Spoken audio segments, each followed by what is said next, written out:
Hi, good morning. ஒரு வழியா இன்னைக்கு நான் வந்து மார்னிங் 5:00 எந்திரிச்சுட்டேன். 4:00லேருந்து எந்திரிக்க ட்ரை பண்ணி 5:00 ஒரு வழியா எந்திரிச்சுட்டேன்.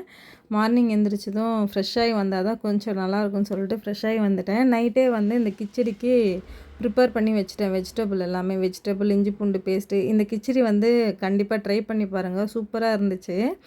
லஞ்சுக்கு வந்து அ இந்த பூசணிக்காய் கூட்டும் பன்னீர் ஃப்ரையும் தான் லஞ்ச் பாக்ஸுக்கு பிளான் பண்ணியிருந்தேன். ஆக்சுவலி ரசம் தான் பிளான் பண்ணியிருந்தேன். கூட்டே நிறைய வந்துடுச்சு. ஸோ அதனால் ரசத்தை வந்து ஸ்கிப் பண்ணிட்டேன். நைட்டே வந்து இந்த பன்னீர் மேக்னேட் பண்ணுறது மற்ற எல்லாமே ப்ரிப்பேர் பண்ணி வச்சுருந்ததால் கொஞ்சம் சீக்கிரமாக கொடுத்து அனுப்ப முடிஞ்சுது. அதுவுமே நான் அவள் கையிலே கொடுத்து அனுப்பணும்னு நினச்சேன். வீடியோ எடுத்ததால் வந்து லேட் ஆகிடுச்சு. ஸோ அதனால தான் லேட்டு. மற்றபடி ரெடி பண்ணி வச்சதால் ஈஸியாக இருந்துச்சு. நான் அந்த லாங் வீடியோ வந்து இன்றைக்கி வரும், செக் பண்ணி பாருங்கள். பன்னீர் ஃப்ரை, அதுக்கப்புறமா வந்து பூசணிக்காய் கூட்டு. அந்த பூசணிக்காய் நேம் வந்து ஞாபகமே வர மாட்டேங்குது.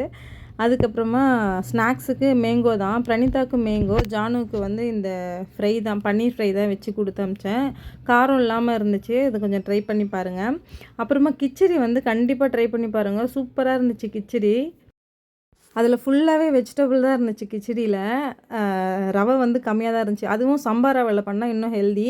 நான் வந்து சம்பா ரவையில் பண்ணால் குட்டீஸ் சாப்பிட மாட்டாங்க. ஸோ அதனால் நான் அதை பண்ணேன். அதுவுமே 2 வாய் தான் சாப்பிட்டாங்க. லஞ்ச் பாக்ஸ் ஒரு வழியாக பேக் பண்ணிட்டு கிச்சடிக்கு தேங்காய் சட்னி வச்சு சாப்பிட்டோம். சூப்பராக இருந்துச்சு. நெக்ஸ்ட் வீடியோ பண்ணுறேன்.